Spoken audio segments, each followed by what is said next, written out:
And स्वागत है आपका अपनी यूट्यूब चैनल हिंदी इनसाइट्स में। जैसा कि आपको पता है, हम इस चैनल के माध्यम से MP टेट वर्ग 1 की तैयारी हिंदी सब्जेक्ट में कर रहे हैं। तो आज का जो हमारा टॉपिक है वह है यूनिट 20 में लगी हुई बच्चन जी की कविता आत्म परिचय। तो आज हम इसको कंप्लीट करेंगे, बच्चन जी से संबंधित अन्य फैक्ट्स देखेंगे और इस कविता को पूरा पढ़ेंगे। तो सबसे पहले हम देखेंगे बच्चन जी का जन्म कब हुआ था। 1907 में। आत्म परिचय कविता है जो यह कौन से सन में लिखी है, यह लिखी थी 1937 में। तो इनकी जो अन्य काव्य संग्रह वह हैं तेराहार 1929, मधुशाला 1935, मधुबाला 1936, मधुकलश 1937, आत्म परिचय 1937, निशा निमंत्रण 1938, एकांत संगीत 1939।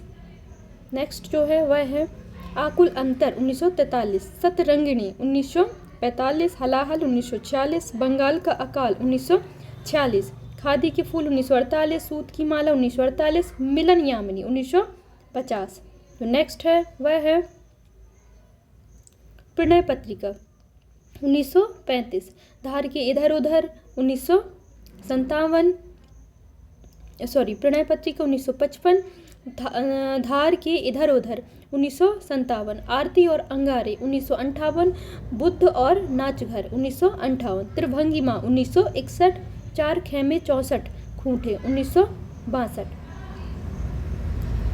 दो चट्टाने 1965, बहुत दिन बीते 1967, कटती प्रतिमाओं की आवाज़ 1968, उभरते प्रतिमानों के रूप 1969, जाल समेटा 1973, नई से नई पुरानी से पुरानी 1985। अब हम देखेंगे इनकी आत्मकथा। इन्होंने आत्मकथा लिखी जो कि कितने भागों में है, 4 भागों में है।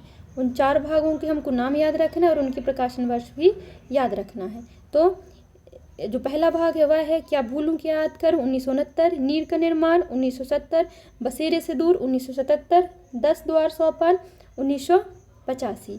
इसका जो बसेरे से दूर है इसका कहीं कहीं 1976 भी मिलता है समय।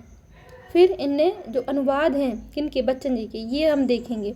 इसमें खयाम की मधुशाला 1938, मैकबेथ 1957, जनगीता 1958, उमर खयाम की रुबाइयाँ, ये याद रखना 1959, नेहरू राजनीतिक जीवन का चरित्र 1961, 64 रूसी कविताएं 1964, मरकत द्वीप का स्वर्ग एड्स की कविताएं 1965, नागर गीता 1966, हेमलेट 1969, भाषा अपनी भाव पर आए 1970, किंग लेयर 1972। इनकी निबंध संग्रह हैं वह हैं बच्चन जी की निबंध संग्रह कवियों में सौम्य संत 1960, नए पुराने झरोखे 1962, टूटी छूटी कड़ियाँ 1973। अब हम देखेंगे आत्म परिचय जो कविता है, उस कविता को अब हम पढ़ेंगे। कौन सी कविता, आत्म परिचय। मैं जग जीवन का भार लिए फिरता हूँ, फिर भी जीवन में प्यार लिए फिरता हूँ। कर दिया किसी ने झंकृत जिनको छूकर, मैं सांसों के 2 तार लिए फिरता हूँ। नेक्स्ट, मैं स्नेह सुरा का पान किया करता हूँ, मैं कभी न जग का ध्यान किया करता हूँ।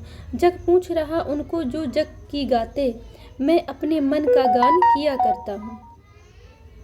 नेक्स्ट है, मैं निज उर के उद्धार लिए फिरता हूँ,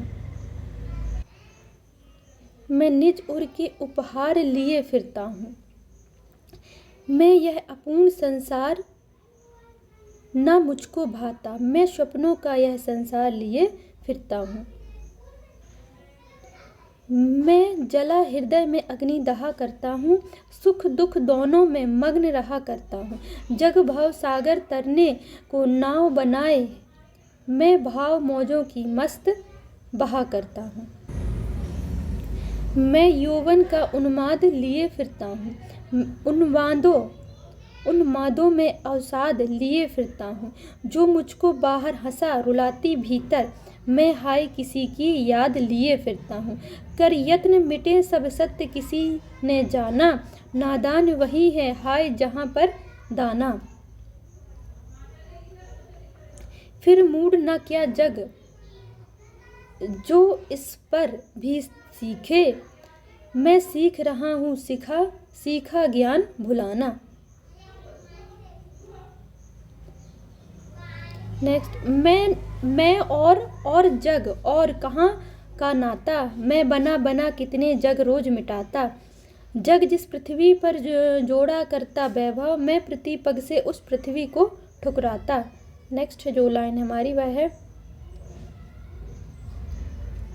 मैं निज रोदन राग लिए फिरता हूँ, शीतल वाणी में आग लिए फिरता हूँ।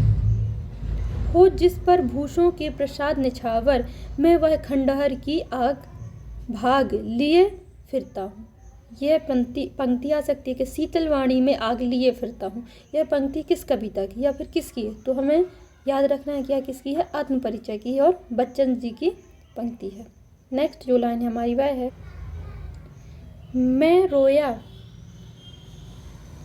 मैं रोया इसको तुम कहते हो गाना, मैं फूट पड़ा तुम कहते छंद बनाना। क्यों कभी कहकर संसार मुझे अपनाए, मैं दुनिया का हूँ एक नया दीवाना। मैं दीवानों के बेस लिए फिरता हूँ, मैं मादकता निशेष लिए फिरता हूँ। जिसको सुनकर जग झूम झुके लहराए, मैं मस्ती का संदेश लिए फिरता हूँ।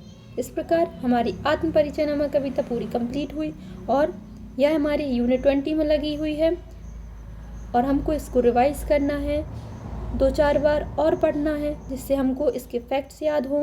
इनके बारे में हमें ये वीडियो अच्छे से देखना है, नोट्स बनाने हैं और अपनी तैयारी को अच्छा करते जाना है।